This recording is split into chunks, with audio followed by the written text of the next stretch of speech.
We often think of childhood as this protected, innocent time where parents are the guardians of safety. Children naturally look up to their parents with wide eyes, expecting love, care, and guidance. It is the natural order of things. But what happens when that sanctuary is breached? What happens when the people charged with building our self-esteem are the very ones tearing it down, brick by brick? It is a painful question, but asking it is the first step toward healing. It is heartbreaking to realize how common this is. To give you some perspective, back in the year 2008, the Administration of Children and Families in the United States Department of Health and Human Services reported a staggering statistic. They found that more than 50,000 children were officially counted as victims of emotional abuse. 50,000. And remember, that is just what was reported. The silent numbers are likely much, much higher. Whether hurtful words are intended to cause pain or are just spoken in a moment of thoughtless frustration, they leave marks. Physical wounds heal. A scraped knee scabs over and fades. But words can settle into the marrow of our bones. They can echo in our minds from a short time to a lifetime, shaping the internal monologue we carry into adulthood. The way parents raise their children sets the baseline for reality. It builds the foundation of personality and self-worth. So, how do you distinguish between normal parenting frustration and true toxicity? Together, we are going to explore 8 specific things toxic parents say that can fundamentally alter a child's life trajectory. Number 1, offensive words toward appearance. This includes phrases like, "You are ugly," "You are too fat," "You are too short," "You are too skinny," or "You have ugly hair." When a parent degrades a child based on their physical vessel, they are attacking the child's primary interface with the world. A child does not see their body as separate from themselves. They are their body. Hearing these words creates a rupture in their reality. It breeds intense physical insecurity and a hyperfixation on body image. The mirror becomes an enemy rather than a reflection. This type of verbal assault can lead to serious, life-threatening emotional issues, such as eating disorders or severe body dysmorphia. Parents are supposed to be the first mirror a child looks into. If that mirror reflects disgust or criticism, the child learns to look at themselves with disgust.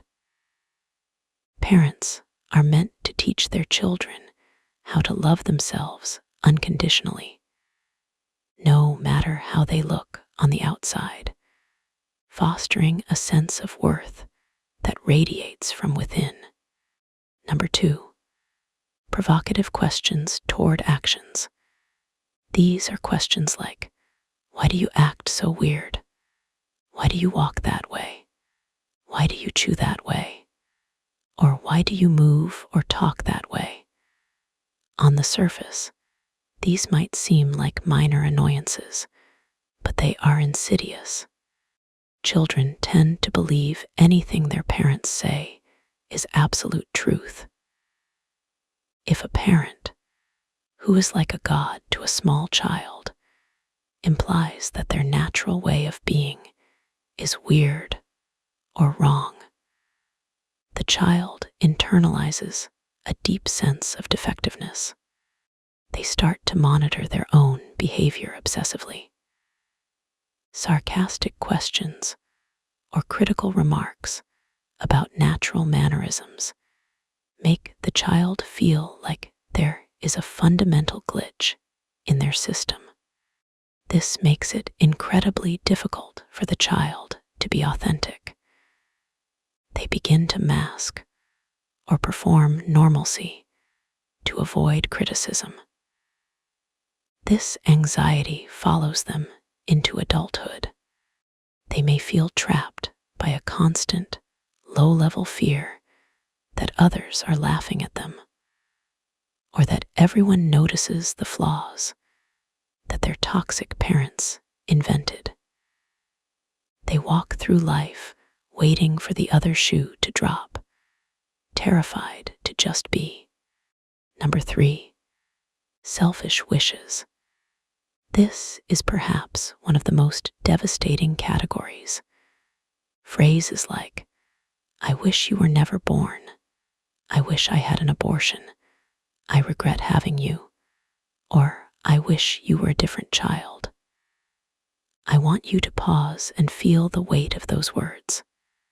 Parents should never, under any circumstances, say something like this to a child. These words strike at the very right to exist. When a child hears this, they feel like an error. They feel like they are trespassing just by being alive.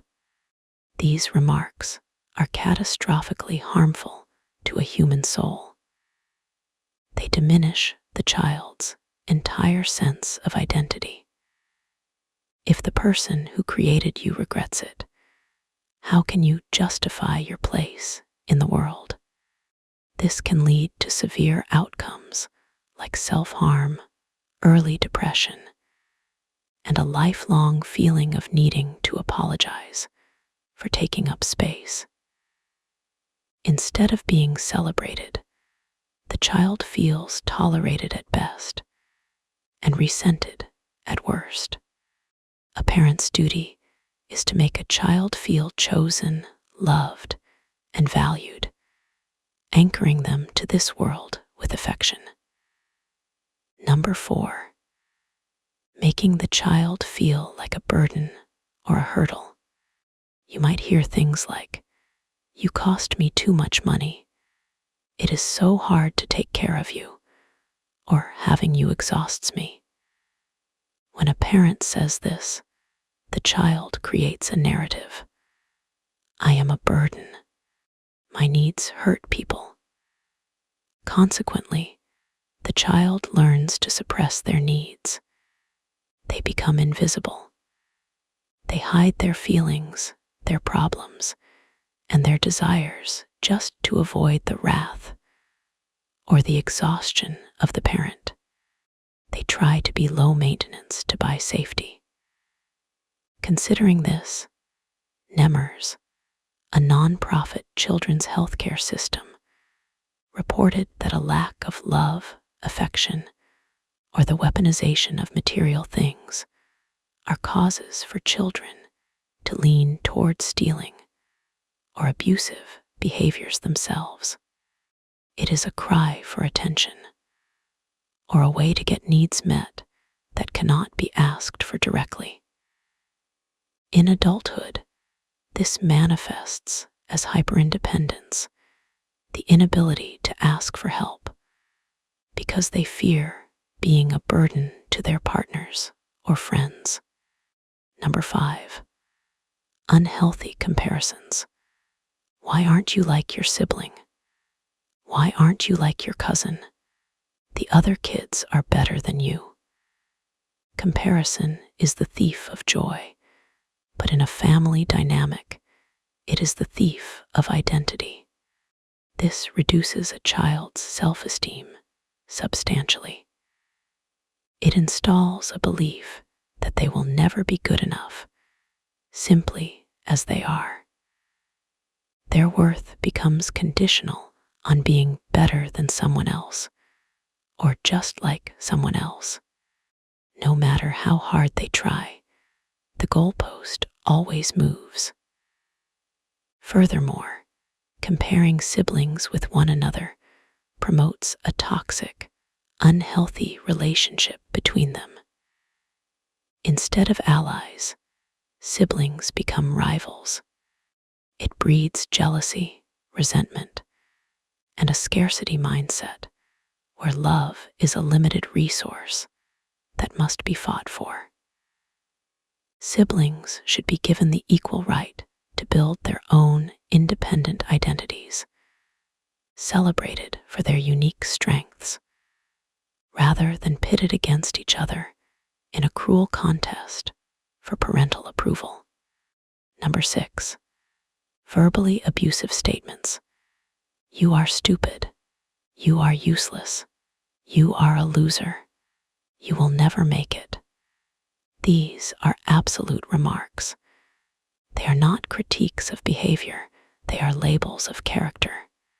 When a parent labels a child stupid, the child does not think, my parent is wrong. The child thinks, I am stupid. These labels become self-fulfilling prophecies. If a child is told they are useless enough times, they stop trying. Why try if the outcome is predetermined? This damages self-esteem and crushes ambition. It creates a paralyzing fear of failure. It is vitally important that parents encourage their children, acting as their cheerleaders, instilling a belief that they can learn, grow, and overcome obstacles.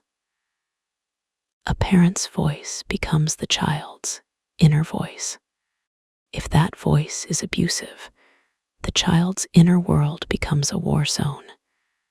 Number 7, threatening abandonment. I will leave you. I will put you aside.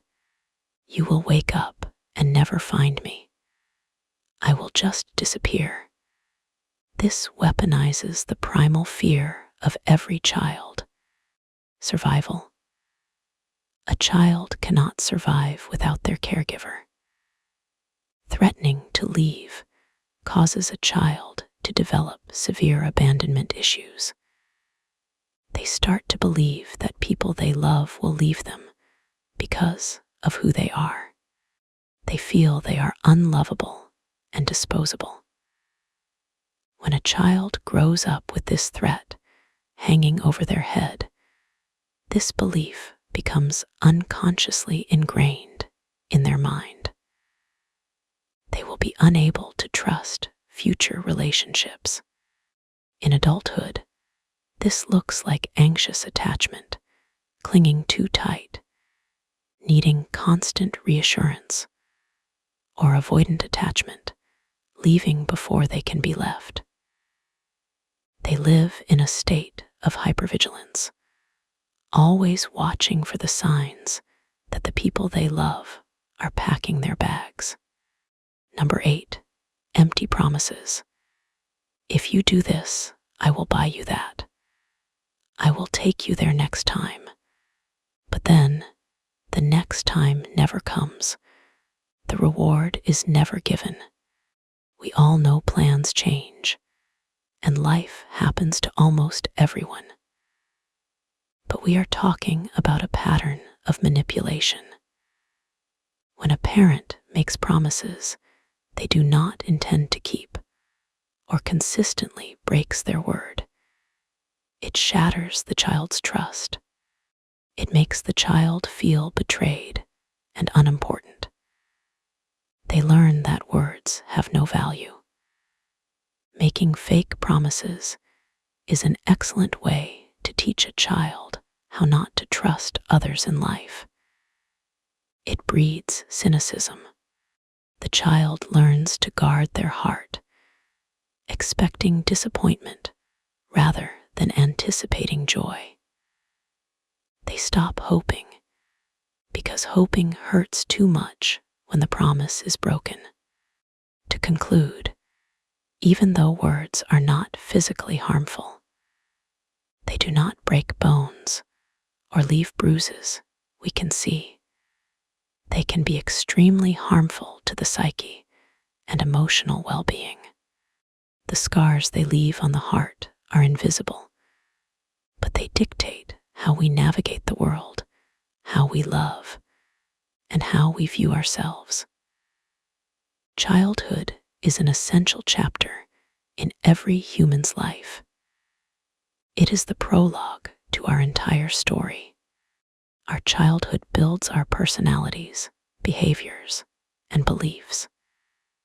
It frames our worldview. If you have listened to these 8 points and felt a heaviness in your chest or familiarity with these phrases, I want you to know that I see you. I acknowledge your pain. Have you experienced any of these forms of abuse? How do you feel about them now, looking back? Acknowledging the toxicity is not about blaming our parents. It is about freeing ourselves. It is about realizing that the cruel things said to you were a reflection of their pain, their limitations, and their toxicity, not a reflection of your worth. Do you know someone who has lived through this? Someone who might be struggling to understand why they feel the way they do? Someone who could benefit from watching this video?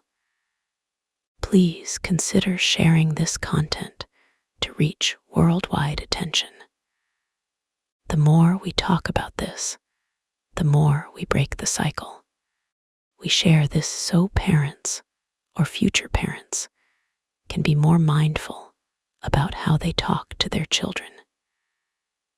We share this so that the next generation grows up hearing words of empowerment, love, and acceptance. Healing is a journey, and you do not have to walk it alone. We are all here, growing together, learning to reparent ourselves with the kindness we deserved all along. If you care about our mission to spread awareness and healing, please do not forget to subscribe to our channel for more of our psychology content. We are building a community of support, and your presence matters here. And as always, thank you so much for watching. Be gentle with yourselves today. You are worthy of love, exactly as you are. Goodbye for now. Let us dig a little deeper before we part ways, because 2,000 words gives us the space to really explore the nuance of this healing. When we talk about these 8 toxic phrases, we must also talk about the antidote.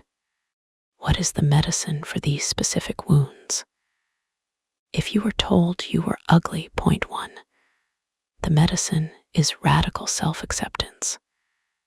It is looking in the mirror and finding one thing you like, then 2, then 3. It is realizing that your body is an instrument, not an ornament. It allows you to hug, to run, to dance, to breathe. It is a miracle, regardless of the toxic labels placed upon it. If you were asked provocative questions about your behavior, point 2, the medicine is celebrating your quirks. The things that made you weird as a child are often the things that make you a brilliant, creative, and unique adult. Reclaim your weirdness. It is your superpower. If you were the victim of selfish wishes, point 3, the medicine is claiming your space. You are here. You exist. The universe does not make mistakes. You have a right to breathe this air, to take up space in a room, to have a voice. Your existence requires no apology. If you were made to feel like a burden, point 4, the medicine is learning to receive. practice asking for small things. Let a friend buy you coffee. Let someone open a door for you. Remind yourself that people enjoy helping you. It does not deplete them, it connects them to you. If you were compared constantly, point 5, the medicine is focusing on your own lane. Success is not a finite pie. Someone else's victory is not your defeat. You are on a unique timeline, and your journey is incomparable because it is yours alone. If you were verbally abused with absolute labels like stupid, point 6, the medicine is a growth mindset. Challenge that inner critic. When you make a mistake, say, I am learning, instead of I am stupid. Rewrite the script. If you were threatened with abandonment, point 7, the medicine is becoming your own safe harbor. It is building trust with yourself. It is knowing that even if everyone else leaves, you will never abandon you. You are your own constant. And if you were given empty promises, point 8, the medicine is integrity. Be a person of your word. Keep promises to yourself. If you say you will go for a walk, go for a walk. Rebuild trust in your own agency. It is important to remember that toxic parents often repeat the patterns they learned from their own toxic parents. It is a generational chain of pain. But you are the chain breaker. By watching this, by understanding this, by feeling this, you are saying, the trauma stops with me. That is incredibly powerful work. It is warrior work. I want to expand a bit on the concept of the inner child because it is central to this discussion. Imagine that inside of you, there is still that 5-year-old or that 10-year-old who heard these terrible things. That child is still there, holding on to that pain, waiting for an adult to come and explain that it was not their fault. You are that adult now. You have the power to close your eyes, visualize that younger version of yourself, and say the things you needed to hear. You can say, you are beautiful, you are smart. I am so glad you were born. I will never leave you. This reparenting process is not a quick fix. It is a daily practice. It is catching yourself when you spiral into self-doubt and asking, is this me thinking? Or is this my mother's voice? Is this my fear? Or is this my father's criticism? Separating your true self from the conditioning is the work of a lifetime, but it is the most rewarding work you will ever do. Let us also consider the impact of society and culture. Sometimes, these toxic phrases are normalized by cultural expectations. Tough love is often used as an excuse for emotional abuse. But love is not tough. Life is tough. Love should be the soft place to land. Love should be the refueling station, not another battlefield. We need to redefine what strong parenting looks like. Strong parenting is not about control, fear, or dominance. Strong parenting is about emotional regulation, empathy, and respect. It is about treating a child like a human being, not a possession. If you are a parent now, or planning to be one, you might feel terrified of making these mistakes. That fear is actually a good sign. It means you are conscious. It means you care. Toxic parents rarely worry about whether they are toxic. The fact that you are analyzing your behavior, checking your words, and striving to be better means you are already on a different path. You will make mistakes. All parents do, but the difference lies in the repair. When you snap, do you apologize? When you hurt, do you heal? That is the difference. Let us take a moment to appreciate the resilience of the human spirit. Despite hearing these 8 toxic things, despite the 50,000 reported cases in 2008, look at us. We are here. We are seeking understanding. We are trying to heal. The human spirit is incredibly robust. We can bend without breaking. We can grow through the cracks in the concrete.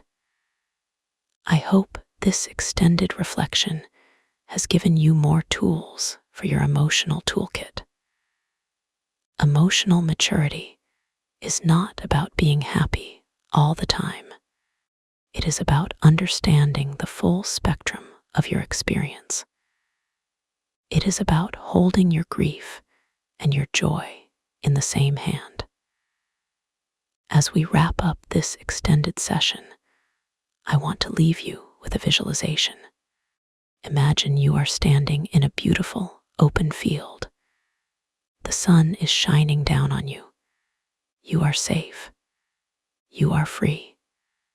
Now, imagine taking a heavy backpack off your shoulders.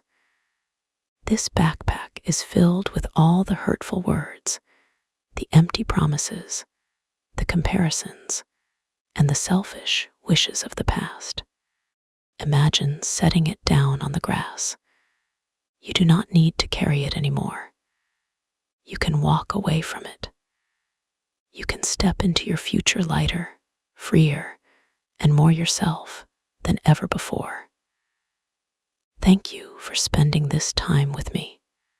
Time is our most precious resource, and I am honored you chose to spend yours here at the Happy Aura channel. Remember, healing is not a straight line. It is a spiral.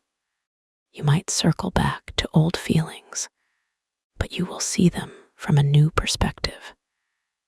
Be patient with your process. If this video resonated with you, please leave a comment below sharing one positive thing you are going to say to yourself today. Let us fill the comments section with affirmations and love, counteracting all those toxic phrases. Let us create a cascade of kindness. Once again, please share this with those who need it. Let us spread the light. Subscribe and keep tuning in to Happy Aura for more journeys into the mind and heart. You are loved. You are enough. You are worthy. Until next time, keep your aura bright and your heart open. Goodbye, my friends.